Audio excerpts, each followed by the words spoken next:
So, round of applause to all of you for each other. Yes. So you've now connected the dots from your tasks and your activities with the causes of work, the moments of truth and the handovers, right the way through to the SCL. So remember my story of the guy who's in the paint shop in Munich? And how we now reward him, not for doing a fantastic paint job, which is, no, you're supposed to do that, or not doing it on time, no, you're supposed to do that. We now award him for actually achieving joy, contributing to joy. So there's an aesthetic with that as well, in terms of the quality of work that you're doing and all that sort of stuff. So that's quite a different place. So any observations on... How do you measure joy? Well, you measure it through the process performance landscape and the stage we're going to go to in a couple of stages, which is the process, the dashboard. So we're going to do the outside and dashboard as well. But joy itself, you can say, if you were that was your task, you know, paint the car, I can see that this contributes to that activity, contributes to this output, contributes to that outcome, and contributes to this customer outcome, contributes to the SEO. So I can see a direct line. So I'm actually awarded for achieving joy, right? Now I'm doing these things down here, these tasks, but I'm not awarded for doing those. I'm not awarded for like putting cards through post boxes and stuff anymore. I'm actually awarded for achieving the success for the customer. All right. So you'll see it more on the dashboard when we actually look at those elements as well. Any other questions on that? Now, as a general observation, the world that we come to when we're thinking about process really has traditionally evolved around manufacturing thinking. So industrial age models, and Ken Robinson referred to that as well. Schools are made on this industrial age model. Our organisations are just the same. And in a factory, it's quite important that you have input, activity and output, agreed? Yes. So we have raw materials coming in, we process them and that produces an output. But typically most process modelling systems stop with that understanding. So we might think of SIPOC, which is a good example of that. Supplier, input, process, output, consumer or customer, right? It's factory thinking. And if we were to model a process performance landscape in factory thinking, it would look like this. We'd have tasks, activities and an output. Okay? It would look like that, right? However, what you've just done is you've created a process performance landscape. You've looked at the causes of work. Right, you could also have business rules on there. Again, the reason we don't go to business rules when you're doing this in this exercise is because it's not your own business. But you would if it was your own business. So those underpinning things, which are the causes of work, extend, you know, if you think of this as an iceberg, go below the surface. But they also go way beyond the output. And we say, the output's great, but what's the result of the output? It becomes an outcome. Right? Which becomes a customer outcome, which is ultimately the SCL. Now, visually, the better the process is, the narrower this base will be.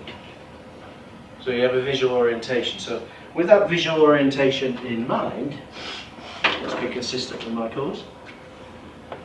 What would this represent? What would that be? It would be one contact point, it would be one moment of truth. Yeah, it's the ideal process. Right? So, figuratively speaking, there would be one moment of truth, right? One task, one activity, one output, one outcome, one customer outcome, and one SCL. One example of that? Sorry? One example of that? Well, that's ideal. Yeah. And I think, as we said earlier on in the week, Lyle was saying earlier on in the week, is that there's ideal, theoretically, and then there's optimum. So, what is the optimum we should achieve? So progressively, you saw with the Amazon videos earlier on in the week, where they first of all the dashboard. Right, that's the moment of truth. Press the dashboard. Hang on a minute, we could do away with that. We could have a scanner, and that replaces 3 moments of truth with 1 moment of truth. Beep. You know, it does all that stuff that the dashboard does, but it does more besides. Make sense? So we're progressively moving, tightening this up, and moving towards the ideal. The ideal, if you think about it in terms of points of failure factor, what would the score be? Less than 5, yeah. Be less than 5 because it's determined by your handovers. But if you have 1, you think about, oh, well, let's do the formula like 1 times 1 minus 1, that's 0. 0 divided by 2, well, that's 0. Plus handovers, there's 1. Be 1. Okay. So that's the idea, but it's very few and far between, but it's a place to aim to get to. You shouldn't rush to it because you need to manage your customer expectations towards it as well. So there are some examples of where people have gone too far. Don't get ahead of your customer expectations. You need to take them with you. Give you a prime example of that. There was a car insurance company in the States, and they got this, but what they didn't get was this, right? So they came along and they said, oh, we want to tell you a horror story. I said, what's that? And they said, well, we took the idea of the points of failure factor and the ideal process, and we implemented it. It was fantastic. So what would happen is you'd have a car insurance policy with us, right? We phone you up, coming up towards renewal, and say, do you want to renew? And the person on the other end says, yeah, I'm okay with that. And say, okay, we've got all your details, everything's on file, and that's it, job done, right? And then he said, the what's it hit the fan 12 months later, he said, when we made the similar phone call and said, would you like to renew your policy? And said, hell, what are you phoning me for? I didn't go with you guys in the end. I went with somebody else. You didn't get back in touch with me. You didn't send my policy through. You didn't confirm the conversation or anything. And they go, well, we've been taking money out of your account for 12 months. He said, yeah, hell, you better not have been doing because I've not been insured with you. I went to somebody else. You just never got back in touch with me. And that was where, of course, you got ahead of the customer expectation. Now, if you'd have said in the call, I'm following the script, if you'd have said in the call, okay, what's going to happen now is if you want to keep your policy with us, this is how much it's going to be. Does that seem reasonable? Yeah, that's fine. Okay, we've got your bank account details, right? Now, do you want me to send you a confirmation note that your policy's set up again?